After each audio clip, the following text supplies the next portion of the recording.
Jadi pertama-tama perlu saya sampaikan bahwa nasihat dan pertimbangan yang kami berikan kepada Presiden itu adalah bersifat kolektif biasanya. Jadi kolektif kolegial, kami diskusikan topiknya apa, kalau perlu dilakukan pendalaman maka itu akan kami lakukan ya. Tapi bisa juga masing-masing anggota itu melakukan sebuah usulan atau nasihat pertimbangan yang spesifik terhadap pembidangannya secara terpisah. Nah, sebelum kita melakukan atau membuat sebuah naskah kepada Presiden untuk dijadikan nastim, itu banyak proses yang harus kita lalui. Biasanya pendalaman daripada materi permasalahan.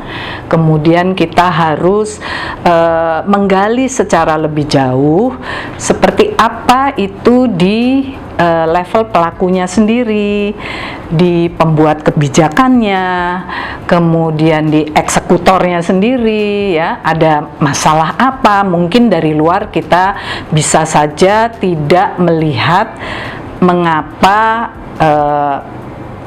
eksekutor tidak melakukan sesuatu misalnya ya, mungkin ada hambatannya, mungkin juga belum bisa dilakukan karena ada beberapa hal yang harus dilakukan terlebih dahulu. Nah, itu yang coba untuk kita gali, dan apabila memang ada kesulitan di pihak pelaku atau eksekutor, kita biasanya mencoba menjembatani itu dengan memberikan nastim kepada Presiden apa yang bisa dilakukan oleh Bapak Presiden. Biasanya seperti itu.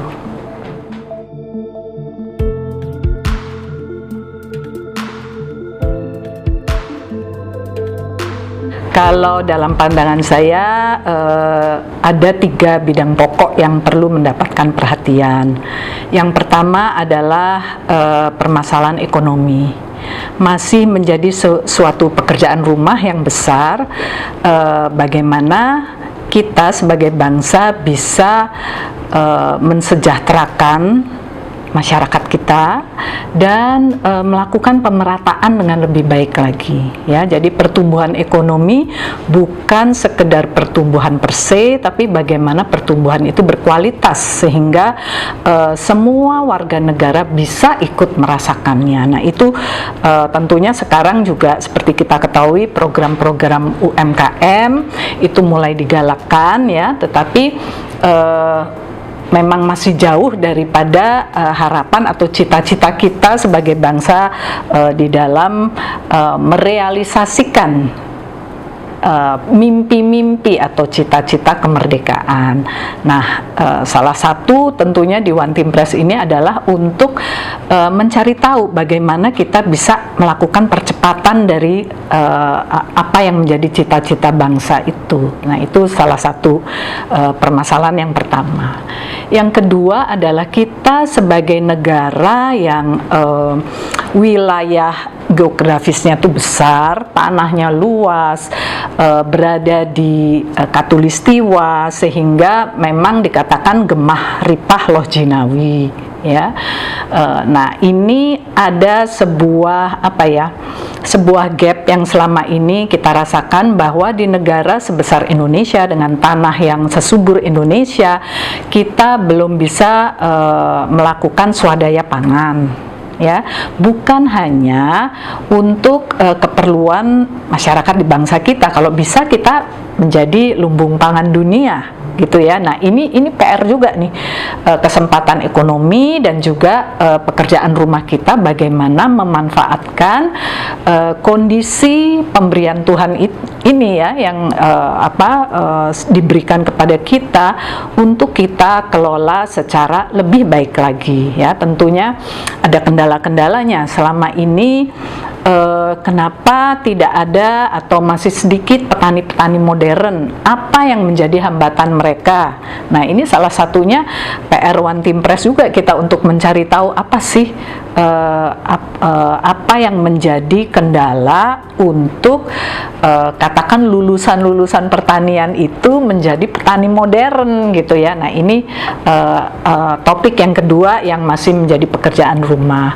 Kemudian yang ketiga tentunya adalah bagaimana kesatuan dan persatuan bangsa ini bisa diwujudkan sesuai dengan cita-cita pendiri bangsa kita. Nah, kadang-kadang kita mungkin lalai karena memang ada yang masih dikejar menjadi fokus utama seperti misalnya masalah ekonomi, sehingga kita melalaikan aspek-aspek sosial, aspek-aspek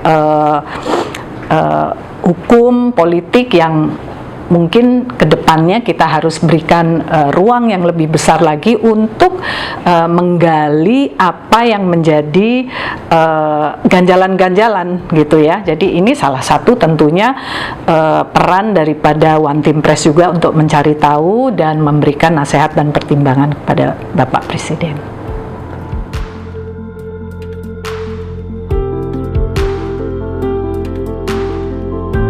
Karena saya dibesarkan dalam lingkungan keluarga Jawa yang kental dengan filosofi dan falsafah Jawa, maka tentunya orang tua saya banyak mengajarkan filosofi berdasarkan ajaran Jawa, seperti Memayu Hayuning Bawono ya, bagaimana kita memperindah kehidupan dan dunia yang Tuhan ciptakan untuk kita semua gitu. Jadi artinya apa, nilai tambah kita sebagai manusia harus bisa hidup memberikan nilai tambah yang positif kepada lingkungan kita, keluarga kita, masyarakat yang ada di sekitar kita, dan bahkan negara tentunya ya. Nah itu salah satu falsafah yang diajarkan orang tua saya. Kemudian juga ada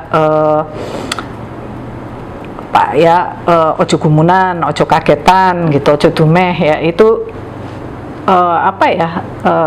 dalam kehidupan sehari-hari diajarkan kita jangan gampang terpesona ya, jangan gampang mudah dibohongi oleh kata-kata manis, jangan sombong. Itu salah satu falsafah hidup ya, falsafah hidup yang sederhana tapi sangat bermanfaat menurut saya ya. Jadi kalau tadi dikatakan juga apa yang sekiranya ada peristiwa besar yang mempengaruhi saya, mungkin bukan peristiwa besar, tetapi justru saya melihatnya peristiwa-peristiwa kecil yang membuat kita senantiasa bersyukur kepada Tuhan ya, karena ingat kepada Tuhan. Menurut saya itu yang luar biasa. Kadang-kadang mungkin kita belajar dari anak kecil, mungkin kita belajar dari lingkungan kita yang sederhana ya, tapi membuat kesan kepada kita dan memberikan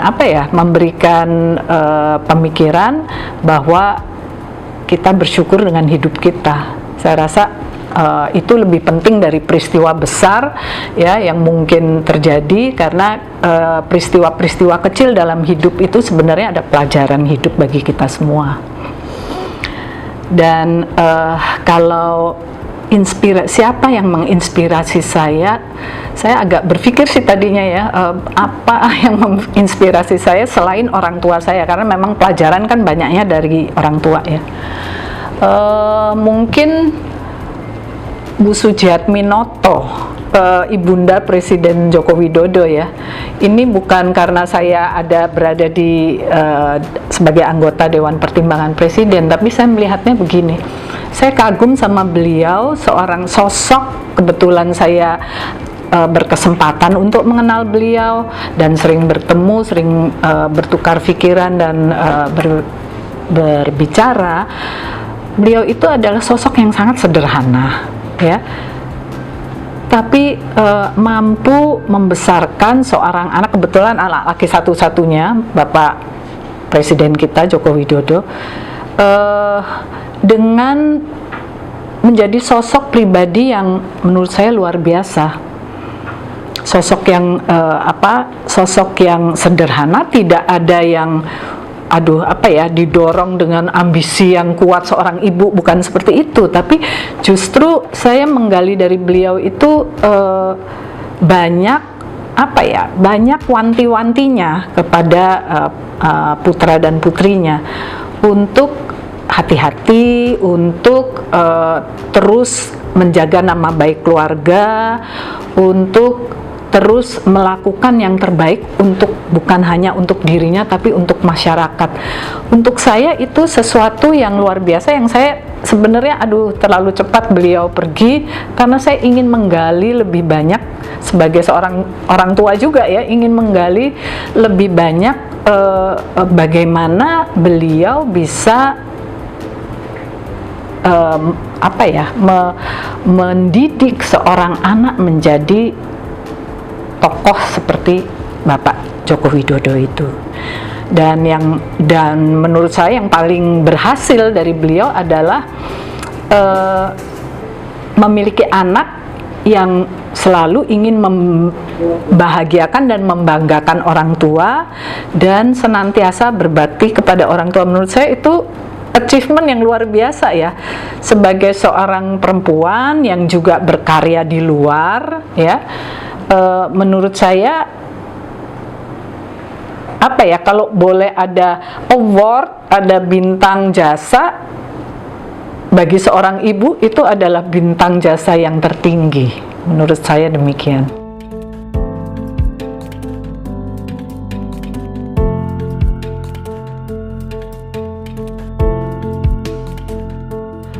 Saya harus memberikan apresiasi yang luar biasa kepada para pendiri bangsa kita ya, karena telah merumuskan sebuah haluan negara yang luar biasa menurut saya.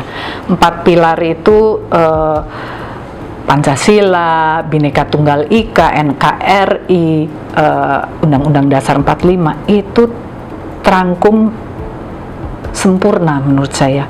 Saya yakin ada campur tangan Tuhan di sana pada saat para pendiri bangsa itu merumuskan ya.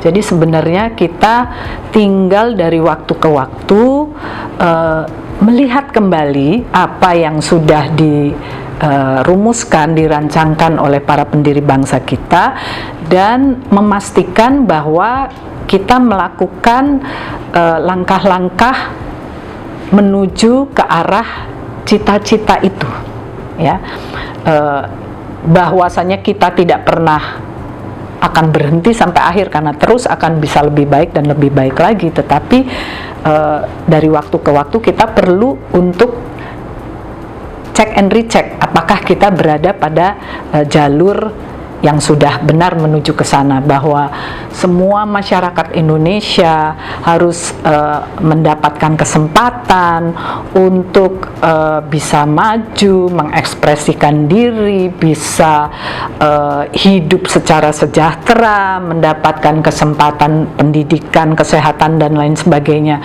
juga sama. Nah, itu merupakan merupakan check and balances kita di dalam kita bekerja di dalam pemerintahan. Dan 3 kata yang mungkin bisa menggambarkan itu adalah Indonesia yang adil, makmur, sejahtera.